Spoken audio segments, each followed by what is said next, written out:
una cuestión de energía. Nos levantamos a la madrugada y viajamos toda la mañana, siempre hacia el este, en silencio. Más temprano, Will había dicho que cruzaríamos los Andes para llegar a lo que llamó la Selva Alta, una zona de sierras y mesetas cubiertas de monte, pero no agregó nada más. Yo le había hecho varias preguntas sobre su historia y sobre nuestro destino, pero con cortesía me hizo callar, indicándome que quería concentrarse en el camino. Al final callé por completo y me dediqué a contemplar el paisaje. Las vistas desde los picos de las montañas eran impresionantes. Alrededor de mediodía, cuando habíamos llegado a la última de las altas cumbres, paramos en un promontorio para almorzar unos sándwiches en el jeep y mirar el amplio valle estéril. Al otro lado había montañas más bajas, cubiertas de vegetación. Mientras comíamos, Will dijo que pasaríamos la noche en la Posada Vicente, una vieja propiedad del siglo XIX que había pertenecido anteriormente a la Iglesia Católica Española. Me explicó que, en la actualidad, Vicente era propiedad de un amigo suyo y funcionaba como lugar destinado a reuniones de negocios y congresos científicos. Con esa breve explicación, partimos y viajamos en silencio. Una hora más tarde llegamos a Vicente. Ingresamos en la propiedad a través de un inmenso portón de hierro y piedra y avanzamos hacia el nordeste por un estrecho camino de ripio. Una vez más, hice algunas preguntas sobre Vicente y sobre la razón de nuestra presencia allí, pero, tal como había hecho antes, Will no prestó atención a mis indagaciones, solo que esta vez me indicó sin rodeos que me concentrara en el paisaje. De inmediato, la belleza de Vicente me conmovió. Nos rodeaban pasturas y huertos llenos de color, y el césped parecía excepcionalmente verde y sano. Se volvía más tupido incluso bajo los grandes robles que se alzaban más o menos cada 3 metros en los campos. En esos inmensos árboles había algo que resultaba por demás atractivo, pero no lograba distinguir exactamente qué. Al cabo de más o menos 1,5 kilómetros, el camino doblaba hacia el este y subía por una ligera pendiente. En la cima de la loma estaba la posada, un gran edificio estilo español construido en madera de distintos colores y piedra gris. La estructura parecía albergar por lo menos 50 habitaciones, y una enorme galería cubierta ocupaba toda la pared sur. El patio que rodeaba la posada exhibía más robles gigantes y tenía canteros de plantas exóticas y senderos bordeados de flores y helechos deslumbrantes. En la galería y entre los árboles había grupos de personas hablando. Cuando bajamos del vehículo, Will se demoró un momento para admirar la vista. Detrás de la posada, hacia el este, la tierra bajaba gradualmente y después se achataba en valles y bosques. A lo lejos se divisaba otra cadena de colinas de tono púrpura azulado. «Iré a ver si tienen habitaciones para nosotros», dijo Will. «¿Por qué no te quedas aquí mirando un poco?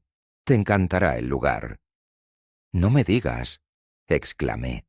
Mientras se alejaba, se volvió y me miró. «Asegúrate de ver los jardines de investigación. Te veré a la hora de la comida». Era obvio que Will me dejaba solo por alguna razón, pero no me importaba por qué. Me sentía de lo mejor y para nada aprensivo.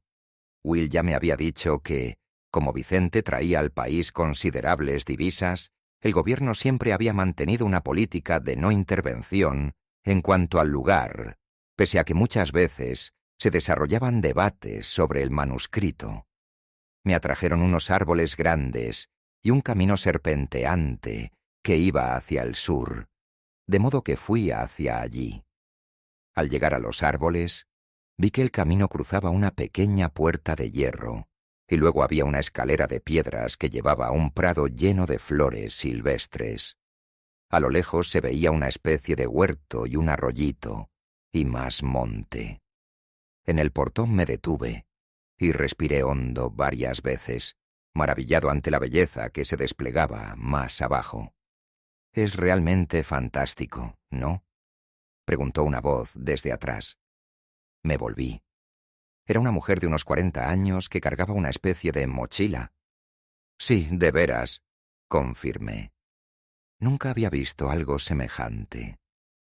Durante un momento los dos nos quedamos mirando las praderas y las plantas tropicales que caían en cascada por las terrazas de canteros a ambos lados. «Por casualidad, ¿sabes dónde están los jardines de investigación?» «Claro», respondió. «Justamente voy para allá. Te mostraré». Después de presentarnos, bajamos los escalones y tomamos por un camino visiblemente muy transitado, hacia el sur. Su nombre era Sarah Lorner. Tenía el pelo color ceniza y ojos azules, y podía decirse que su aspecto era de chiquilina, excepto por su actitud seria. Caminamos varios minutos en silencio.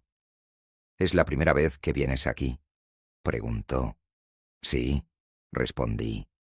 «No sé mucho sobre este lugar. Bueno, llevo un año yendo y viniendo, de modo que puedo ponerte un poco al tanto. Hace más o menos unos 20 años, este sitio se hizo muy popular como una especie de centro científico internacional. Distintas organizaciones científicas realizaban sus reuniones aquí, sobre todo de biólogos y físicos, y hace algunos años vaciló un instante y me miró. «¿Oíste hablar del manuscrito que se descubrió aquí, en Perú?» «Sí», dije. Oí hablar de las 2 primeras revelaciones. Quería contarle que estaba fascinado con el documento, pero me contuve, pues no sabía si debía confiar del todo en ella. «Eso pensé», comentó. «Parecía que estabas recogiendo la energía de este sitio. Íbamos cruzando un puente de madera que atravesaba el arroyo». «¿Qué energía?», inquirí. Se detuvo y se apoyó en la baranda del puente. «¿Sabes algo sobre la tercera revelación?» «Nada. Describe una nueva comprensión del mundo físico. Dice que nosotros, los seres humanos, aprenderemos a percibir lo que antes era un tipo de energía invisible. La posada se ha convertido en un lugar de reunión para los científicos interesados en estudiar y hablar de este fenómeno». «O sea que los científicos consideran que esa energía es real», pregunté. En ese instante se daba vuelta para cruzar el puente. «Solo unos pocos», respondió, «y sufrimos ciertas presiones por ello». «¿Eres científica, entonces?» «Enseño física en una pequeña universidad de Maine». «¿Y por qué algunos científicos están en desacuerdo con ustedes?» Permaneció un instante en silencio, pensativa. «Tienes que entender la historia de la ciencia», dijo, y me miró como preguntándome si quería ahondar en el tema.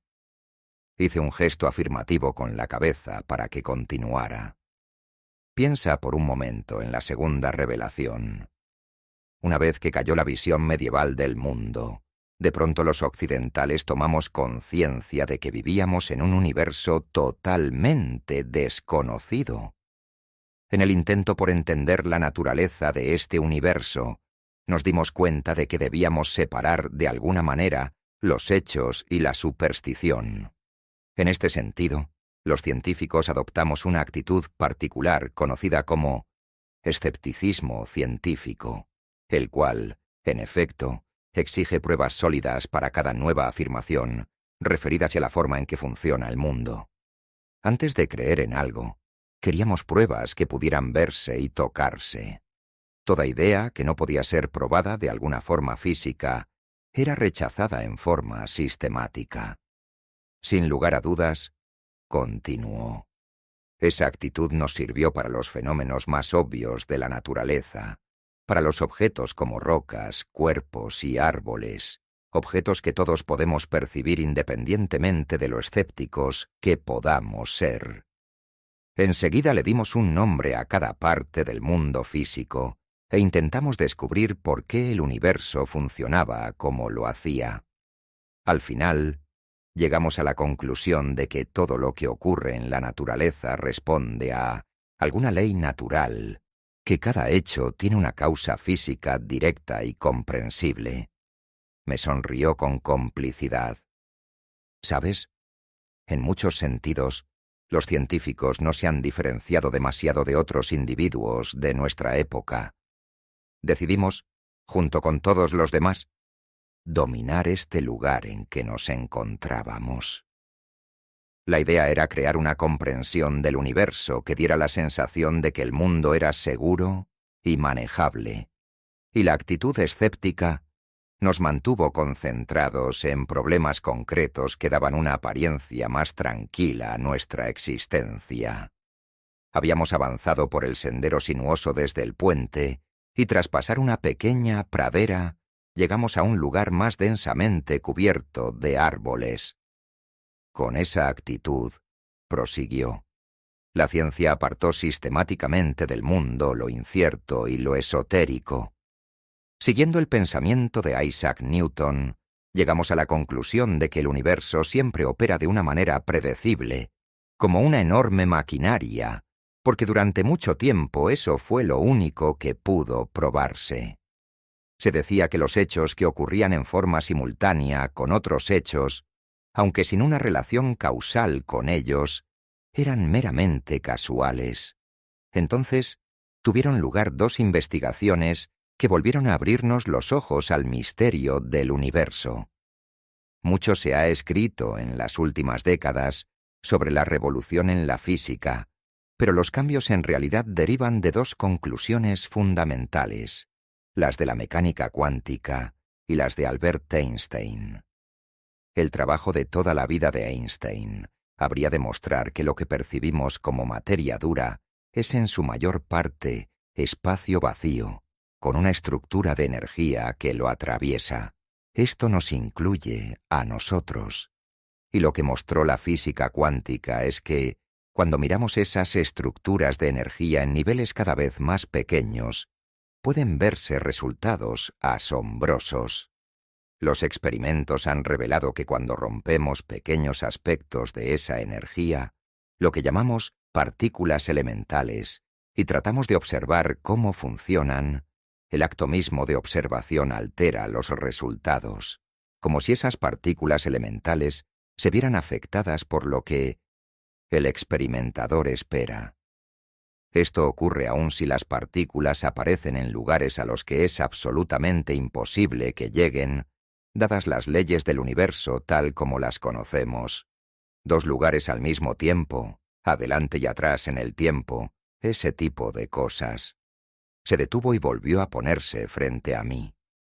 En otras palabras, la materia básica del universo, en su núcleo, va pareciéndose a una especie de energía pura, maleable, a la intención y la expectativa humanas, hasta un punto que pone en duda nuestro viejo modelo mecanicista del universo, como si nuestra expectativa misma hiciera fluir nuestra energía en el mundo y afectara a otros sistemas de energía, lo cual, por supuesto, es exactamente lo que nos llevaría a creer la tercera revelación. Sacudió la cabeza. Por desgracia, la mayoría de los científicos no toman en serio esta idea. Prefieren seguir siendo escépticos y esperar a ver si podemos probarlo. Sara, estamos aquí», gritó desde lejos una voz apagada. A la derecha, a unos 50 metros entre los árboles, se veía a alguien haciendo señas. Sara me miró. «Tengo que ir a hablar unos minutos con esos muchachos. Llevo conmigo una traducción de la tercera revelación. Si quieres buscar un lugar y leer algo mientras no estoy». «Sí, por supuesto», acepté. Sacó una carpeta del bolso, me la dio y se alejó. Tomé la carpeta y miré en derredor buscando un lugar para sentarme. El suelo estaba cubierto de pequeños arbustos y se hallaba ligeramente húmedo, pero hacia el este, el terreno se elevaba hasta algo que parecía otro montículo. Decidí caminar en esa dirección en busca de un lugar seco. Ya en la cima de la elevación, me quedé estupefacto. Era otro lugar de increíble belleza. Los robles nudosos se alzaban a unos 5 metros de distancia unos de otros y sus anchas copas se unían en lo alto, creando una suerte de bóveda. En la base crecían plantas tropicales de 1,20 m o 1,50 m de alto, con hojas de hasta 25 centímetros de ancho. Entre ellas aparecían grandes helechos y exuberantes arbustos con flores blancas. Escogí un lugar seco y me senté. Percibía el olor húmedo de las hojas y la fragancia de los pimpollos. Abrí la carpeta y busqué el comienzo de la traducción. Una breve introducción explicaba que la tercera revelación aporta una comprensión transformada del universo físico. Sus palabras eran un eco del resumen de Sara. Predecía que en algún momento, hacia el final del segundo milenio, los seres humanos descubrirían una nueva energía que originaba todas las cosas, incluidos nosotros, y emanaba de ellas. Analicé esa idea por un instante, y después leí algo que me fascinó. El manuscrito afirmaba que la percepción humana de esa energía empieza primero con una sensibilidad acentuada respecto de la belleza. Mientras reflexionaba sobre esto, atrajo mi atención alguien que pasaba por el camino que corría más abajo. Vi a Sara en el preciso momento en que ella miraba hacia el montículo y me divisaba a mí. «Este lugar es fantástico», observó cuando llegó a donde yo estaba. «¿Ya leíste la parte que habla de la percepción de la belleza?» «Sí, pero no sé bien qué significa».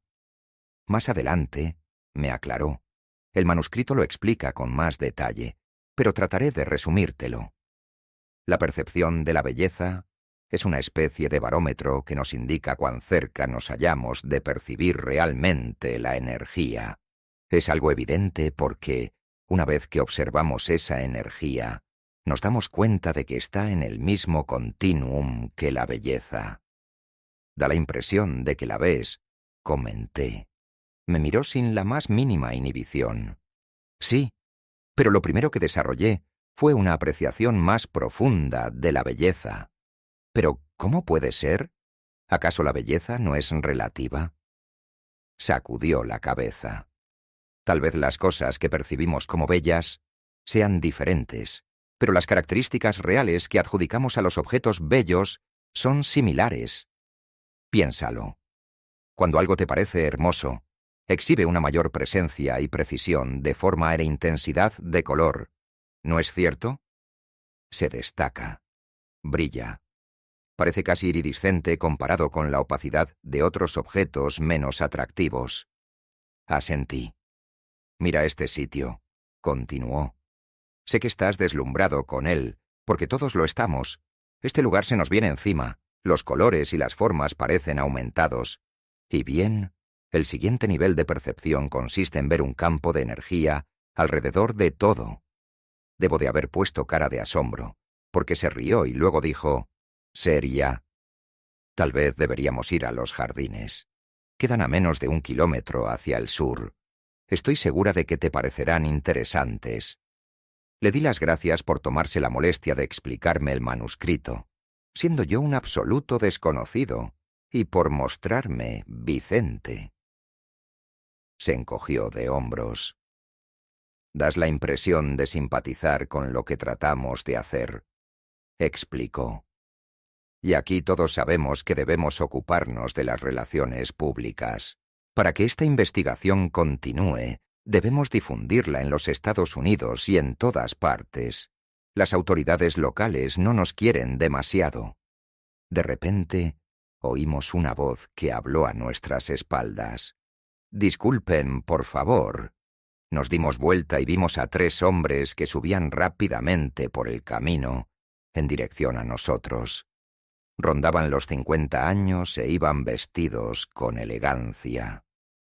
«¿Alguno de ustedes podría decirme dónde están los jardines de investigación?», preguntó el más alto de los 3. «¿Podrían decirme qué los trae por aquí?», preguntó a su vez Sara. «Mis colegas y yo tenemos permiso del dueño de esta propiedad para examinar los jardines y hablar con alguien sobre la presunta investigación que se lleva a cabo aquí. Somos de la Universidad de Perú». Al parecer, no están de acuerdo con nuestros hallazgos, comentó Sara, sonriendo, en un esfuerzo evidente por suavizar la situación. Por supuesto que no, replicó otro de los hombres. Creemos que es absurdo afirmar que ahora se puede ver cierta energía misteriosa cuando nunca antes fue observada. ¿Ha tratado de verla?, inquirió Sara. El hombre la ignoró y volvió a preguntar. ¿Puede dirigirnos a los jardines? Por supuesto, respondió Sara. Unos 100 metros más adelante verán un camino que dobla hacia el este. Tómenlo, y más o menos a unos 400 metros los verán. Gracias, dijo el hombre alto al tiempo que los tres emprendían la marcha a toda velocidad. Los mandaste para otro lado, observé. En realidad no, respondió Sara. De ese lado hay otros jardines, y las personas que hay allí están más preparadas para hablar con esta clase de escépticos.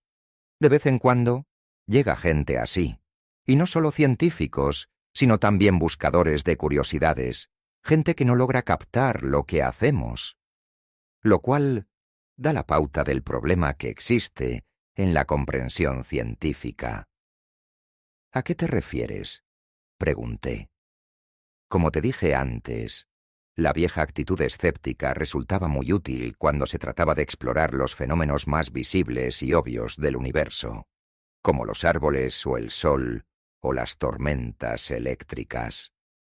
Pero hay otro grupo de fenómenos observables, más sutiles, que no se pueden estudiar, que ni siquiera puede afirmarse que existan, a menos que dejemos de lado o pongamos entre paréntesis nuestro escepticismo y tratemos a toda costa de percibirlos.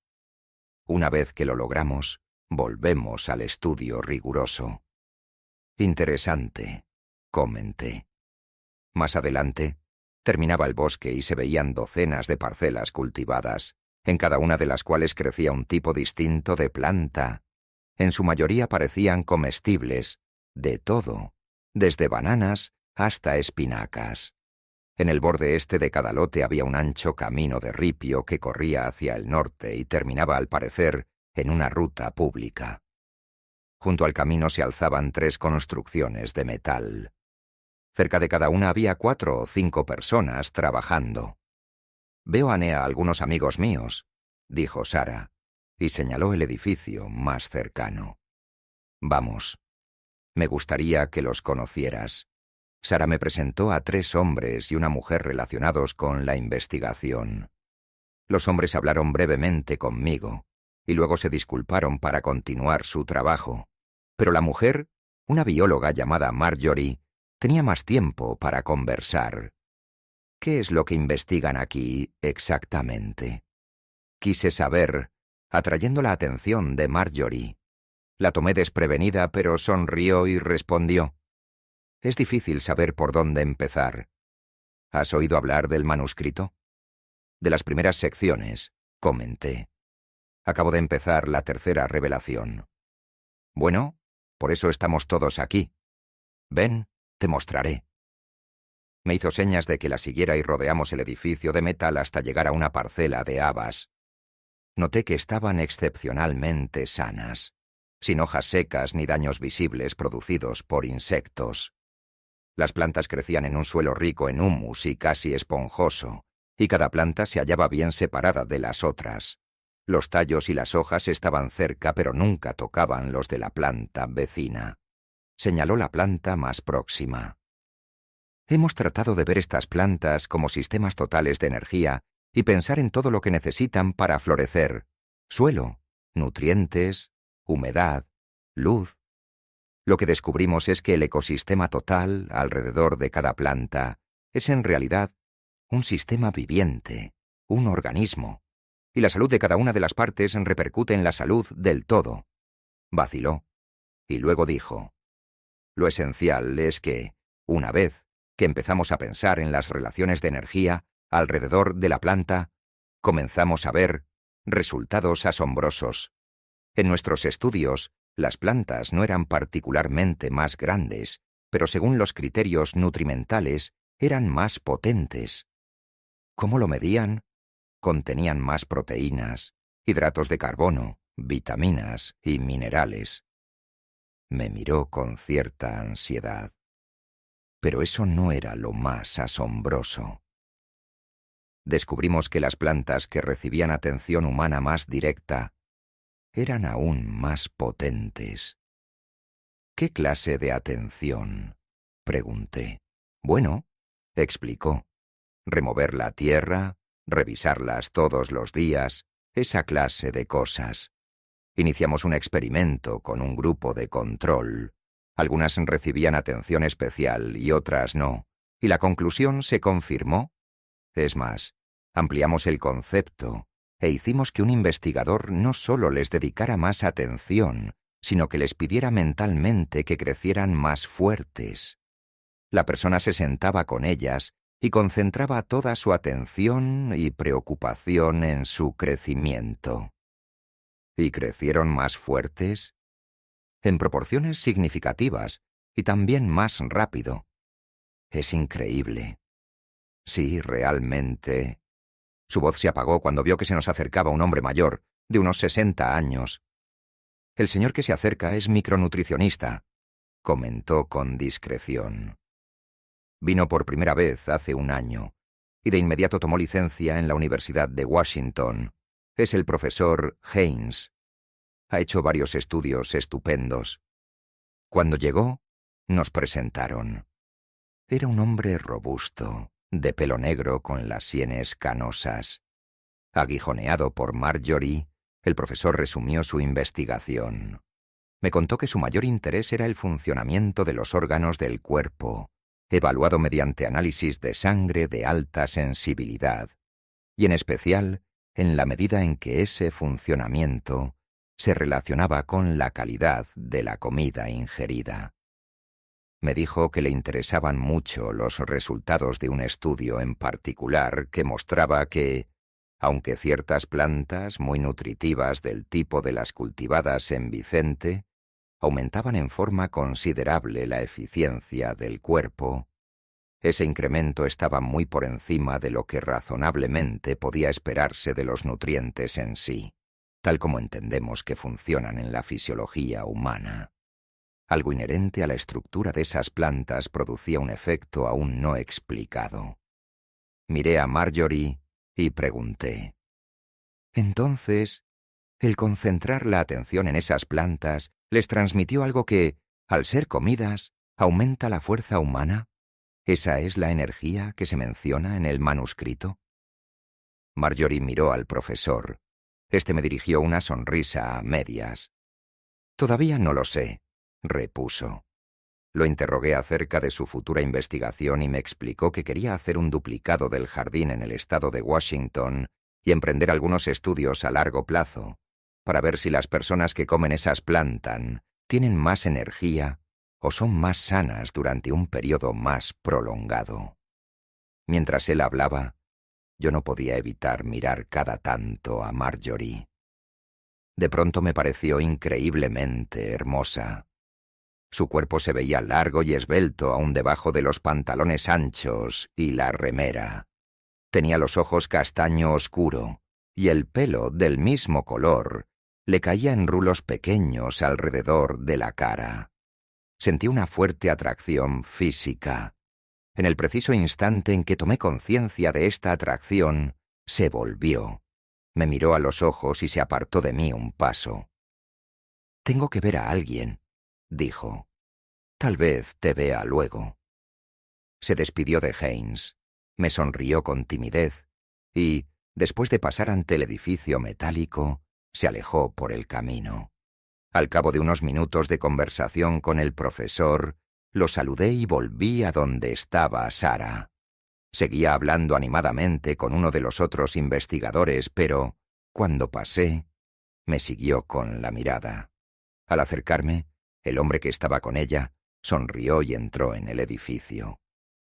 «¿Averiguaste algo?», me preguntó Sara.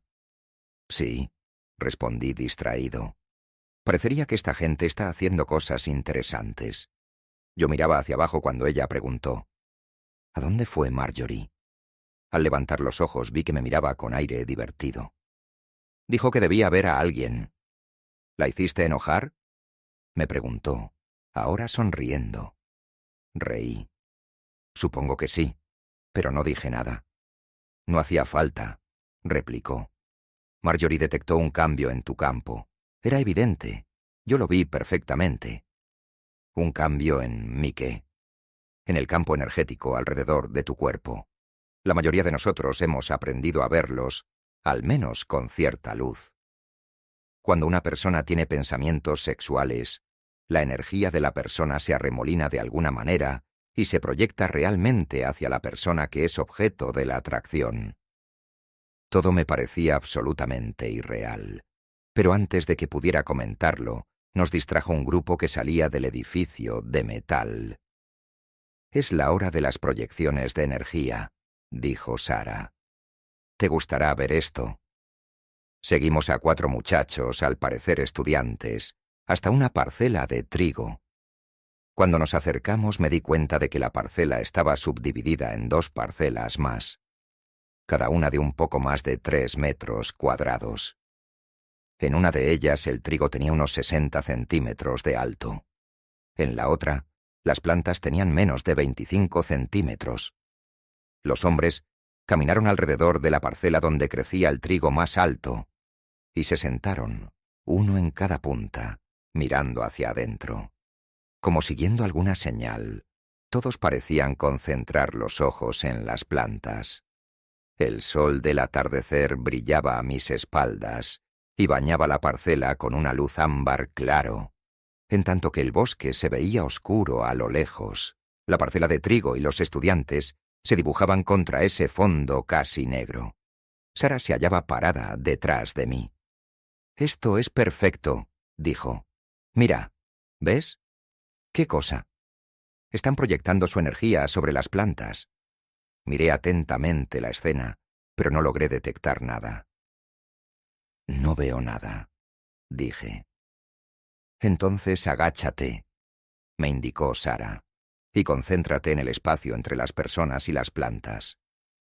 Por un momento me pareció ver un rayo de luz, pero llegué a la conclusión de que era simplemente un reflejo o una mala jugada de mis ojos. Hice varios intentos más por ver algo y al final me di por vencido. «No puedo», protesté, y me incorporé. Sara me palmeó el hombro. «No te preocupes. La primera vez es la más difícil. Por lo general hay que experimentar un poco para aprender a enfocar la vista». Uno de los meditadores nos miró y se llevó el índice a los labios, de modo que caminamos hacia el edificio. «¿Te quedarás mucho tiempo aquí en Vicente?», me preguntó Sara. «Es probable que no», respondí. «La persona con la que vine está buscando la última parte del manuscrito». Me miró sorprendida. Pensé que ya lo habían localizado todo, aunque en realidad no sé.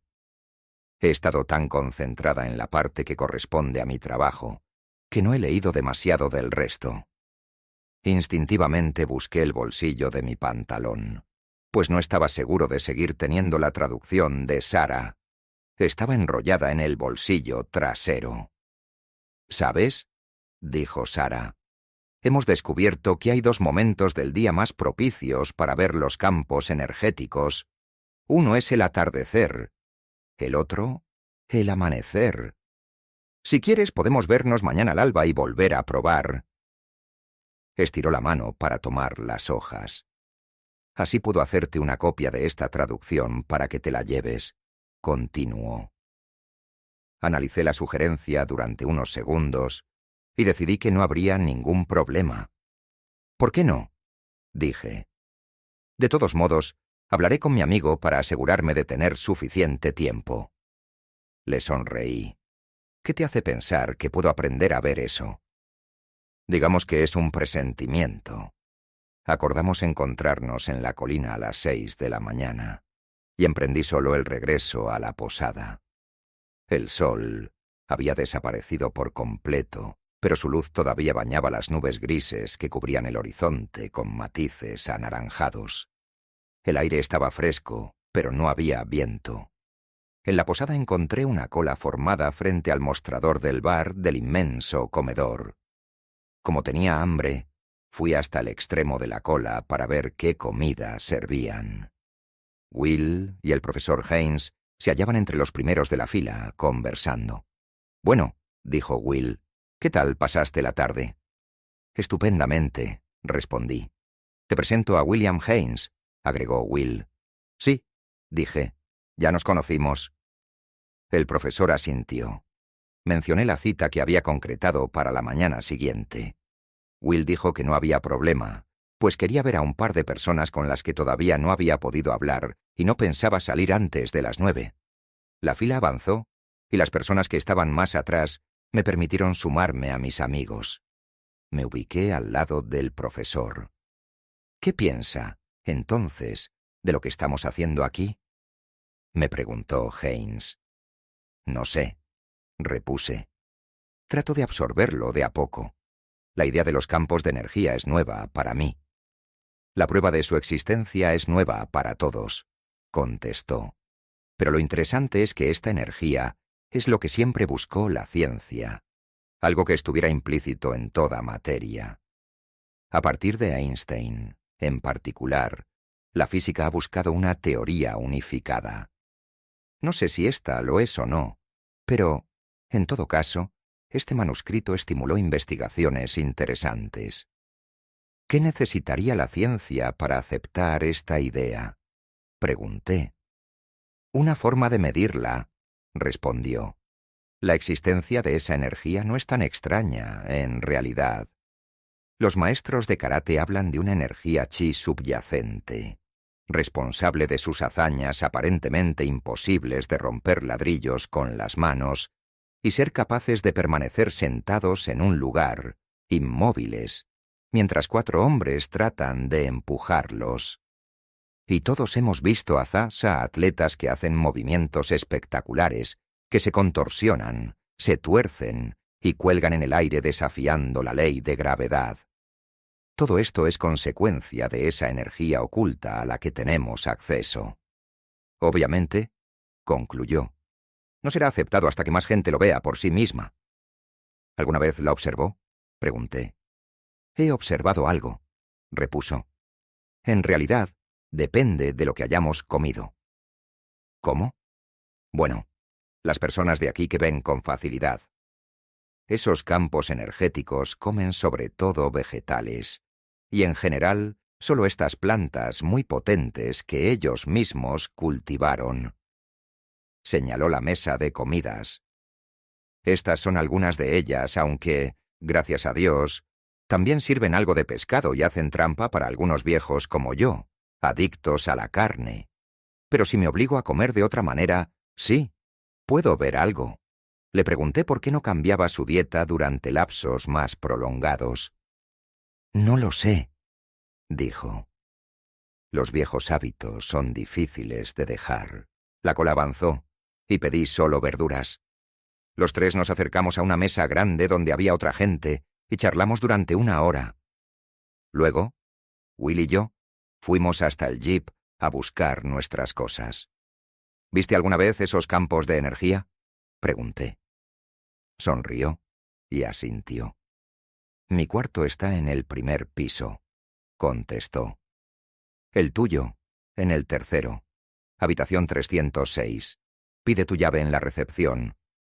El cuarto no tenía teléfono, pero un empleado de la posada que vi en el pasillo me aseguró que alguien llamaría a mi puerta a las 5 en punto.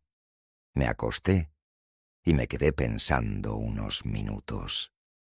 La tarde había sido larga y plena, y comprendí el silencio de Will. Quería que viviera la tercera revelación a mi manera. Lo primero que sentí después de eso fue que alguien golpeaba a la puerta. Miré el reloj. Las 5. Cuando el empleado volvió a golpear, dije, «Gracias», en un tono lo bastante alto como para que lo oyera, y después me levanté y miré por la ventana. La única señal del día era un resplandor pálido hacia el este. Salí al vestíbulo, fui hasta el baño y me duché. Después me vestí y bajé. El comedor estaba abierto y había una cantidad sorprendente de personas. Comí solo fruta y salí al exterior. Hilos de niebla descendían por los campos y colgaban sobre las praderas lejanas. Los pájaros se llamaban de un árbol a otro. Al alejarme de la posada, el sol empezaba a despuntar en el horizonte hacia el este. El colorido era espectacular. El cielo, de un azul profundo sobre el horizonte color durazno brillante. Llegué a la loma 15 minutos antes, de modo que me senté apoyado contra el tronco de un inmenso árbol, fascinado por la trama de ramas nudosas que crecían sobre mi cabeza. A los pocos minutos, oí que alguien se acercaba por el camino, y miré hacia ese lado, esperando ver a Sara.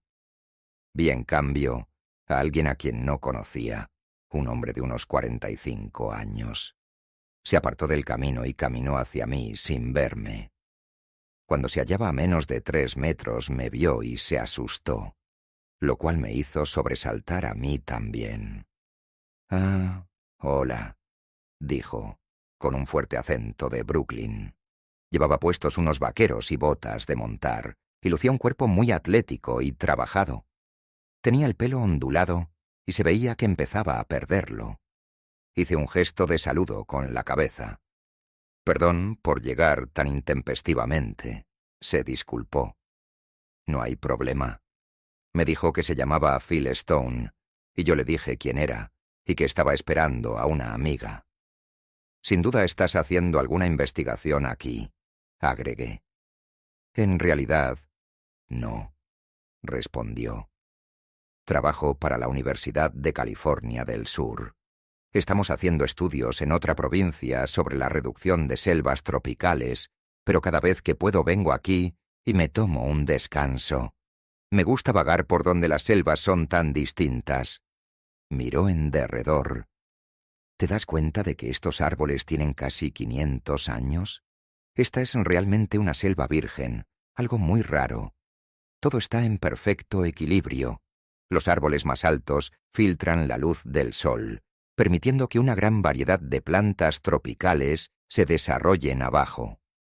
La vida de las plantas en una selva tropical también se remonta muy lejos, pero se desarrolla de otra manera. En esencia es jungla. Esto se parece más a una selva vieja de una zona templada, como en los Estados Unidos. «Nunca vi algo como esto», comenté. «Lo sé», me confirmó. «Quedan pocas. La mayoría de las que conozco fueron vendidas por el Estado a empresas madereras, como si todo lo que pudiera verse en una selva así fueran tablones de madera. Maldito sea el que se mete con un lugar así». «Mira qué energía». «¿Puedes ver la energía aquí?», pregunté. Me miró fijo, como pensando si debía explayarse en el tema o no. «Sí, puedo», dijo al fin. «Pues yo no he podido», repuse. «Ayer lo intenté mientras meditaban con las plantas en el jardín». «Oh, al principio yo tampoco veía campos tan grandes», explicó. Tuve que empezar mirándome los dedos. «¿A qué te refieres?» «Vayamos allá», propuso, señalando una zona en que los árboles se hallaban un poco separados y se veía algo de cielo abierto. «Te mostraré». Cuando llegamos, me indicó: «Recuéstate y une las puntas de tus dedos índices, que te quede el cielo como fondo. Ahora, separa las puntas unos 2 centímetros y mira ese espacio. ¿Qué ves?» Polvo en la lente de mi ojo. «No le hagas caso. Saca tus ojos un poquito de foco y acerca las puntas, y después vuelve a separarlas». Mientras él hablaba yo movía los dedos, no muy seguro de lo que quería decirme con eso de que sacara los ojos de foco. Al final, ubiqué mi mirada vagamente en la zona que quedaba entre mis dedos. Las 2 puntas se volvieron levemente borrosas, y, mientras ocurría esto, vi algo parecido a hilos de humo que se estiraban entre las puntas. «¡Qué increíble!», exclamé, y le expliqué lo que veía. «Eso es, se entusiasmó. «Ahora juega un rato». Entonces junté 4 dedos, después las palmas y los antebrazos. En cada caso seguía viendo rayas de energía entre las partes del cuerpo. Dejé caer los brazos y miré a Phil. —¿Quieres ver la mía? —preguntó. Se puso de pie y se alejó un poco. Colocó la cabeza y el torso de manera que el cielo quedara justo detrás de él. Por unos minutos lo intenté, pero un ruido a nuestras espaldas interrumpió mi concentración. Me di vuelta y vi a Sarah. Phil se adelantó sonriendo. —¿Es esta la persona que estabas esperando? Cuando Sarah se acercó, también sonreía. Yo te conozco —dijo, señalando a Phil.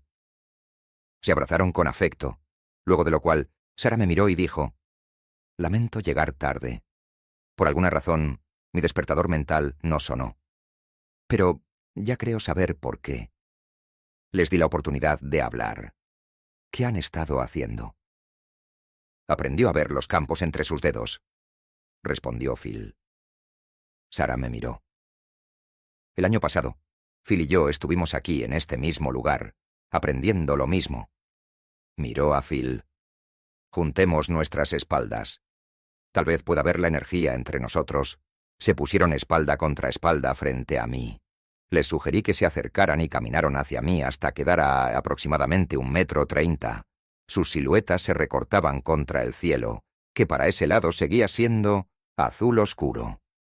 Para mi gran sorpresa, el espacio entre ellos parecía más iluminado. Era amarillo o rosa amarillento. «La ve», dijo Phil, leyendo mi expresión. Sarah se dio vuelta, tomó el brazo de Phil y lentamente se alejaron los dos a unos 3 metros de mí. Alrededor de la parte superior de sus troncos había un campo de energía rosa blancuzco. «Muy bien», dijo Sarah con seriedad. Se había acercado y se puso de cuclillas a mi lado. «Ahora mira este paisaje, la belleza». Enseguida me quedé maravillado por las formas y los perfiles que me rodeaban. Me sentía capaz de concentrarme en cada uno de los inmensos robles en su totalidad. No simplemente en una parte, sino en la totalidad de su forma, al mismo tiempo. Me impactó de inmediato la forma singular y la configuración distinta de las ramas que cada uno mostraba. Miré de uno a otro, dando toda la vuelta. Hacer esto, de alguna manera, aumentó la sensación de presencia que cada roble me transmitía, como si estuviera viéndolos por primera vez, o por lo menos, apreciándolos plenamente por primera vez. De pronto atrajo mi atención el follaje tropical bajo los grandes árboles. De nuevo miré la forma única que tenía cada planta. También percibí la forma en que cada tipo de planta crecía junto con las otras de su propia especie, en lo que me parecieron pequeñas comunidades. Por ejemplo, las plantas altas, estilo bananos, estaban rodeadas a menudo por pequeños filodendros, que a su vez se mantenían suspendidos entre plantas aún más pequeñas, como helechos. Al mirar esos mini medioambientes, me impactó otra vez la singularidad de figura y presencia. A menos de 3 metros, atrajo mi atención una planta de follaje especial. Muchas veces la había tenido como planta casera, una variedad exuberante de filodendro. Su follaje verde oscuro extendía sus ramas hasta un diámetro de casi 1,20 m. La forma de la planta parecía perfectamente sana y vibrante. «Sí, concéntrate en esa, pero relajado», me indicó Sarah. Al hacerlo, jugué con el foco de mis ojos. En un momento traté de enfocar el espacio de unos 15 centímetros hacia un lado de cada parte física de la planta. Poco a poco, empecé a captar destellos de luz. Luego, con un solo ajuste de mi foco, pude ver una burbuja de luz blanca rodeando la planta. «Ahora veo algo», dije. «Mira alrededor», sugirió Sarah. Me eché hacia atrás, conmocionado. Alrededor de cada planta, en mi visión, había un campo de luz blancuzca, visible, aunque por entero transparente, de tal manera que ni el color ni la forma de las plantas tenían sombras. Me di cuenta de que lo que veía era una extensión de la belleza única de cada planta. Era como si las viera por primera vez. Después percibí su singularidad y su presencia, y después algo se sumó a la belleza pura de su expresión física. En ese momento vi los campos de energía. «Prueba a ver si ves esto», dijo Sara. Se sentó frente a mí y de cara al filodendro. Una pluma de la luz blanquecina que rodeaba su cuerpo saltó hacia afuera y envolvió el filodendro. A su vez, el diámetro del campo de energía de la planta se agrandó más de 1 metro. «¡Diablos!», exclamé, lo cual provocó risas entre los dos amigos. Pronto me encontré riendo yo también, consciente de la peculiaridad de lo que ocurría, pero sin ningún tipo de incomodidad al ver, casi con facilidad, fenómenos de los cuales había dudado minutos antes.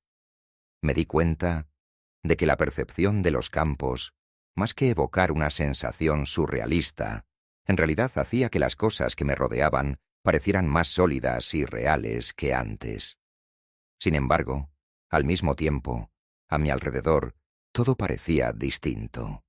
La única referencia que tenía para la experiencia era quizás una película que realzaba el color de un bosque para hacerlo parecer místico y encantado.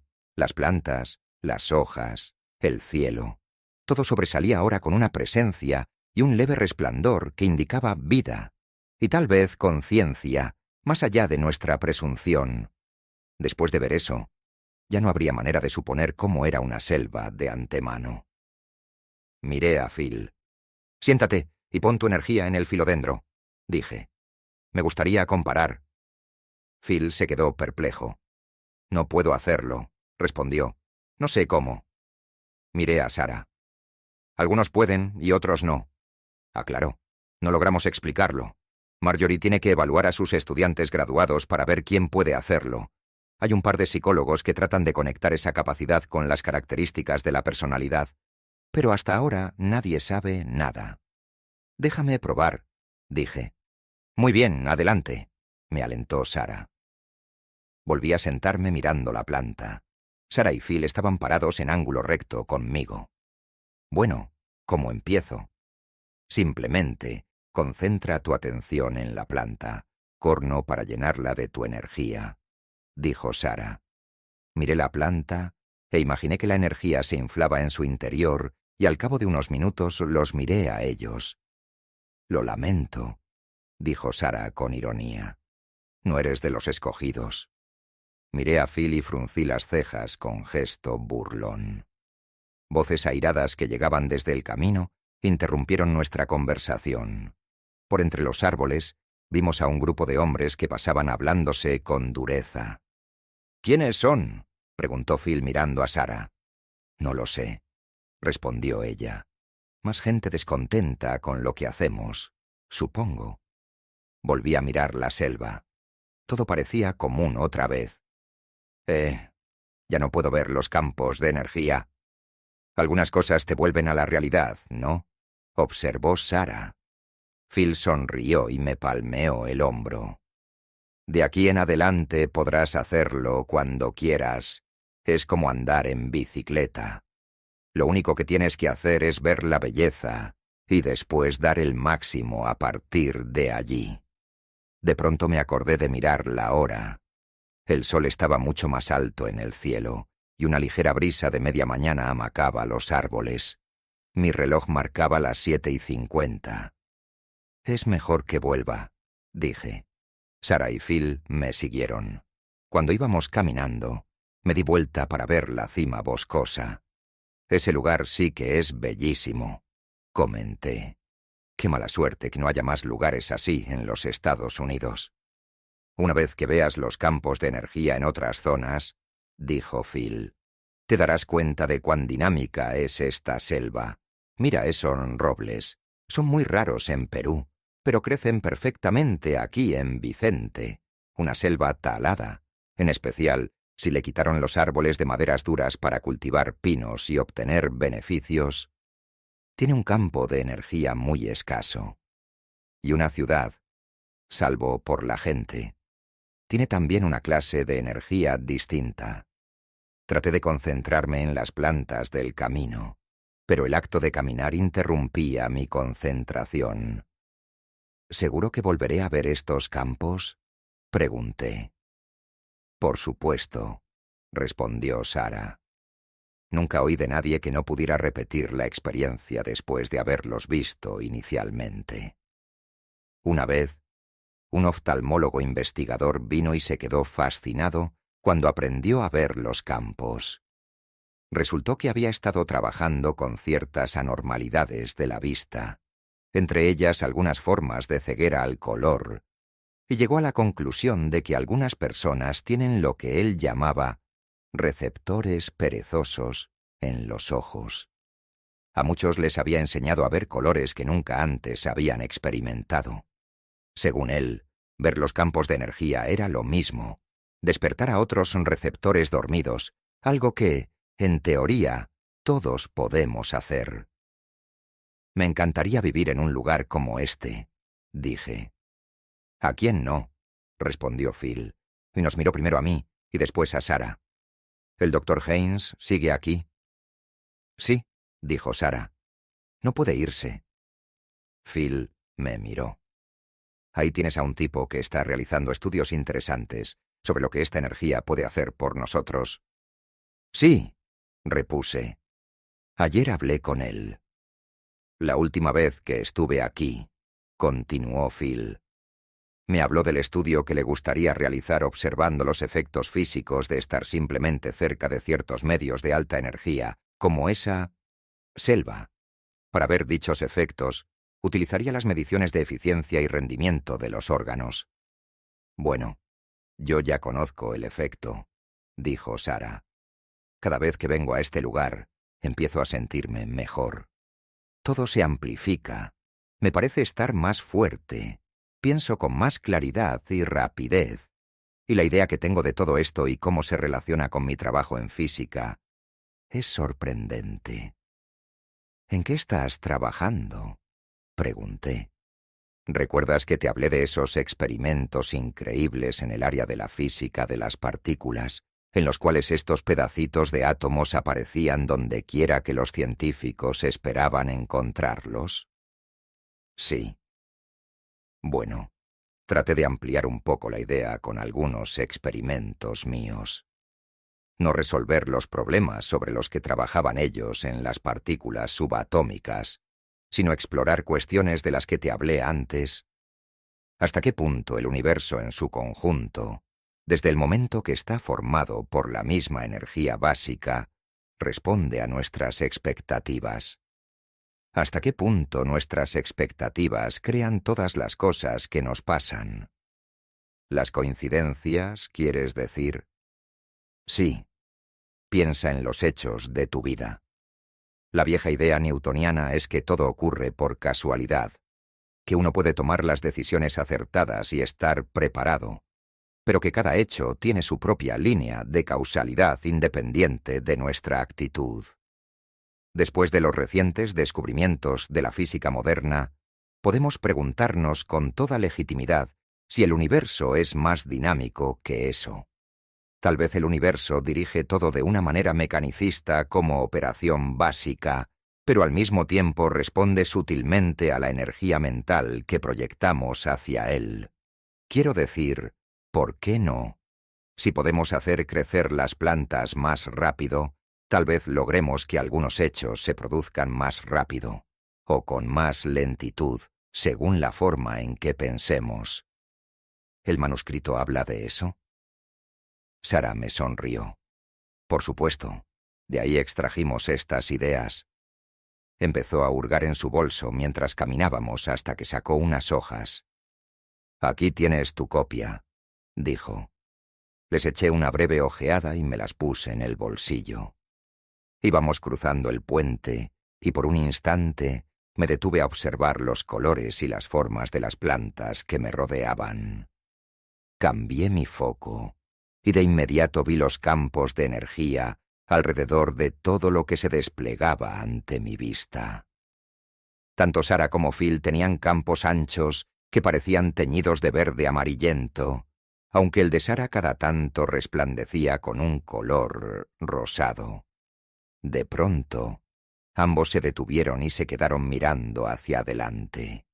Un hombre que se hallaba a unos 20 metros se acercaba corriendo hacia nosotros.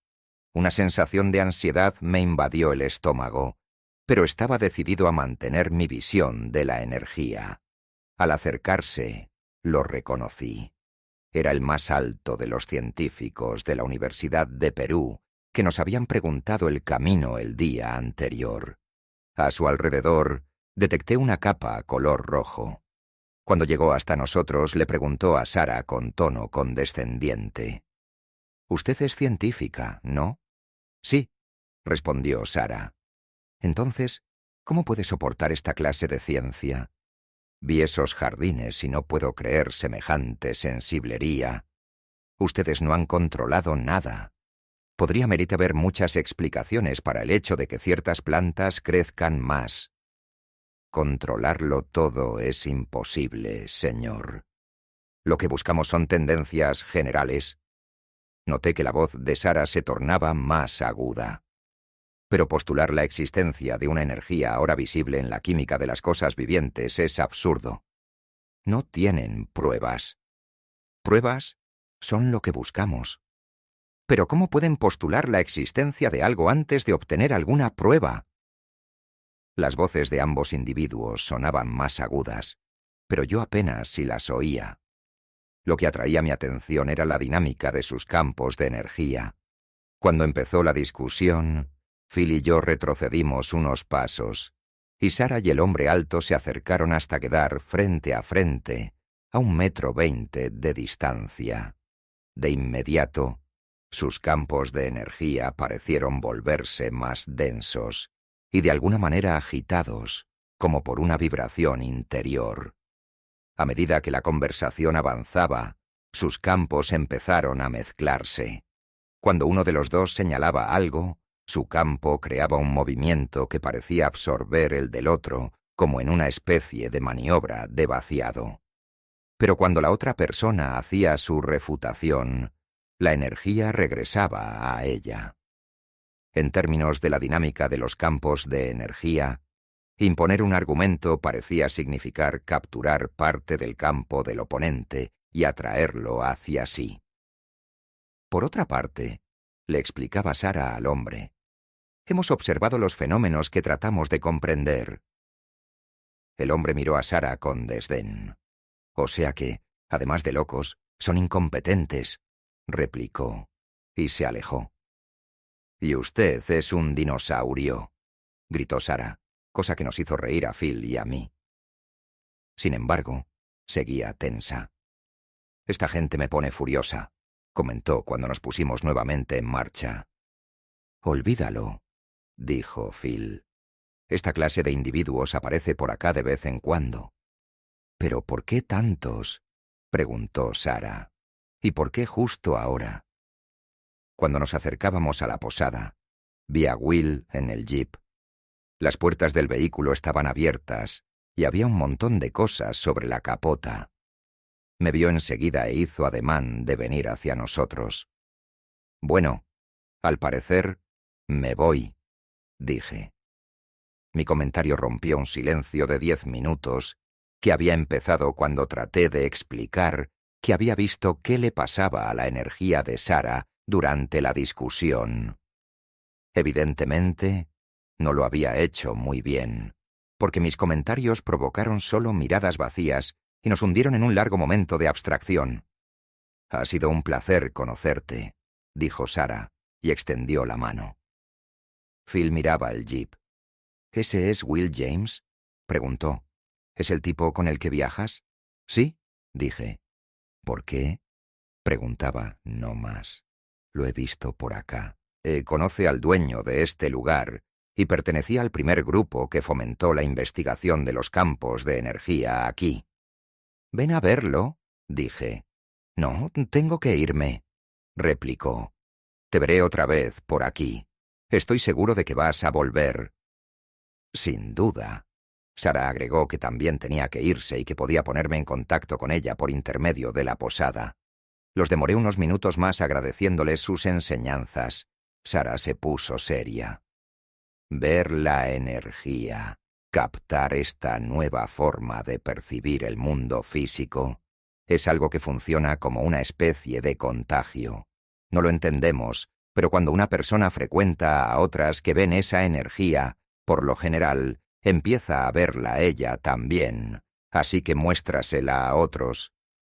Asentí y fui hasta el jeep. Will me saludó con una sonrisa. ¿Estás listo?, pregunté. Casi, me respondió. ¿Qué tal lo de esta mañana? Interesante, dije. Tengo mucho de qué hablarte. Mejor lo dejamos para después. Tenemos que salir de aquí. Hay algunos problemitas. Me acerqué. ¿Qué ocurre?, pregunté. Nada grave, repuso. Después te cuento. Busca tus cosas. Entré en la posada y recogí las pocas cosas que había dejado en mi cuarto. Will me había dicho antes que no tendría que pagar, cortesía del dueño. De modo que pasé por la recepción, le entregué la llave al conserje y volví hasta donde se encontraba el jeep. Will estaba inclinado debajo del capó, verificando algo, y cuando me vio aparecer, lo cerró. Muy bien, dijo. Vamos. Salimos del estacionamiento y tomamos el camino que se dirigía a la ruta. En ese momento salían varios autos. Bueno, ¿qué pasa?, le pregunté a Will. Unos funcionarios locales, junto con algunos científicos, hicieron una denuncia contra la gente asociada a este centro de conferencias. No dicen que haya nada ilegal, solo que algunos de los que están acá podrían no ser científicos auténticos.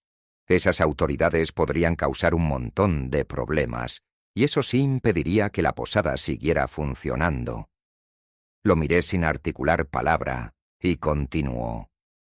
¿Sabes? Normalmente la posada alberga a varios grupos al mismo tiempo. Solo unos pocos efectúan investigaciones relacionadas con el manuscrito. Los demás son grupos concentrados en sus propias disciplinas, que vienen por la belleza del lugar. Si los funcionarios se vuelven muy hostiles y crean un clima negativo, los grupos dejarán de reunirse acá. Creí oírte decir que los funcionarios locales no iban a meterse con el dinero del turismo que llegaba a Vicente. Pensé que no lo harían. Alguien los tiene mal con lo del manuscrito. ¿En los jardines alguien se dio cuenta de lo que pasaba? No, en realidad no, dije. Solo se preguntaban por qué de repente había tanta gente hostil dando vueltas. Will permaneció en silencio.